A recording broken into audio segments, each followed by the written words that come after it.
Voilà, nous avons le modèle, le maître modèle sur l'articulateur avec les dailles. Bien sûr, nous avons mis de la cire ici pour maintenir les dailles. Nous vérifions deux contrôles. Le premier contrôle, c'est que les dents antérieures soient perpendiculaires au plan horizontal de l'articulateur.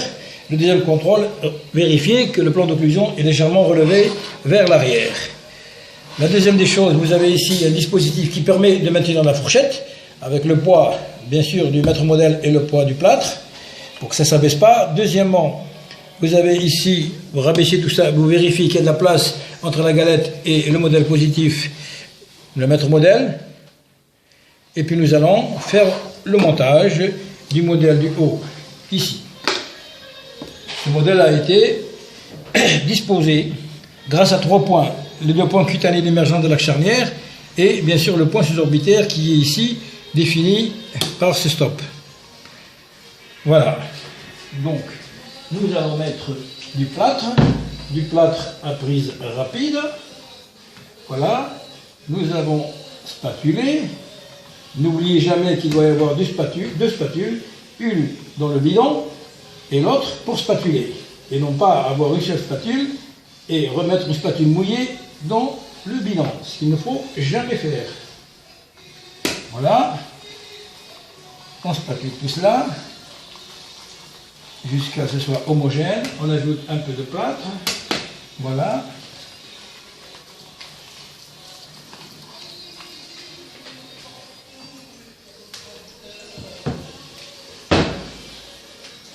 Nous mouillons un petit peu et voilà.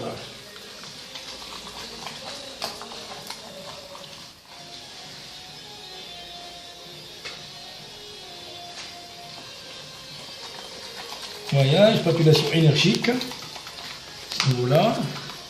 Ne pas oublier de mouiller les modèles. Voilà, d'une façon énergique, très homogène. En vérifiant bien sûr la prise du plâtre. Nous montons ici d'une façon très homogène, le côté, voilà, pas trop, voilà, à ce niveau-là, et nous rajoutons encore un petit peu à ce niveau-là. Nous rabaissons complètement ici l'ensemble en faisant attention, voilà. Et maintenant, avec un couteau à plâtre, nous allons procéder ici à la répartition du plâtre et en enlevant les excédents. Voilà. Voilà. Voilà. On attend que ça durcisse un petit peu, parce qu'il est encore mou. Ici. Voilà, il faut filmer là où je travaille, et non pas filmer l'articulateur. Il faut toujours filmer là où je travaille. Voilà, il ne faut pas s'énerver. Voilà, doucement. Voilà. Enlever les excédents. Voilà, ici aussi c'est bon. On tourne maintenant de l'autre côté. On laisse durcir un petit peu. Là, à ce niveau-là, au niveau antérieur, pousse-toi un petit peu, ne te colle pas trop à moi. Et tu veux qu'on foute tout en l'air, là, on ajoute un peu de plâtre. Voilà, on ajoute un peu de plâtre ici. Voilà. Voilà. On maîtrise bien la prise du plâtre à ce niveau-là.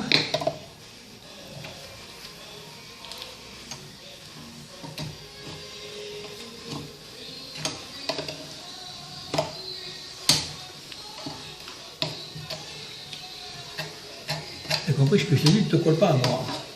Maintenant c'est bon. Nous allons mouiller bien sûr les doigts.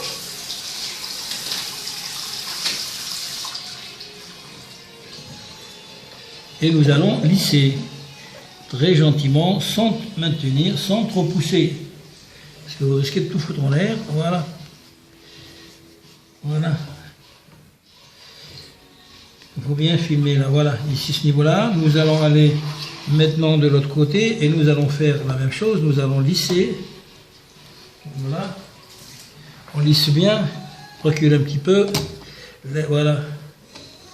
Ça se lisse bien. Voilà. Voilà. C'est bien lissé. On retourne là de ce côté-là. Et voilà. Attention. Voilà ce qui risque d'arriver, c'est de tout foutre en l'air. Voilà. Parfait.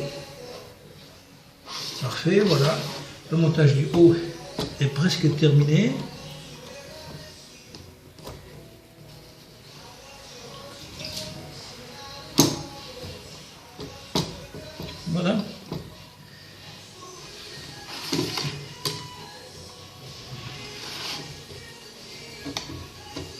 Voilà, le montage du haut est terminé. Nous avons monté le modèle supérieur sur l'articulateur grâce à un arc facial en utilisant les deux ponts cutanés d'émergence de l'arc charnière et le point suborbitaire. Pour positionner un solide dans l'espace, il faut 3 points. C'est ce que nous avons fait. Et ce modèle vous montre le positionnement de ce modèle par rapport à 3 plombs de l'espace en similitude au maxillaire supérieur, à la position du maxillaire supérieur au niveau du massif carnio-facial. Nous allons laisser durcir. Voilà à quoi sert l'arc facial. Si vous ne faites pas ce montage vous-même en tant que praticien sur un articulateur grâce à un arc facial, ce n'est pas la peine de donner votre cire de Sontré au prothésiste pour qu'il vous fasse le montage. Le prothésiste n'aura pas ce positionnement sur l'articulateur, qu'il faut le faire vous-même. Si vous ne le faites pas, que vous donnez les modèles du haut et du bas avec une Sontré au prothésiste, il ne fera qu'utiliser l'articulateur comme un occluseur.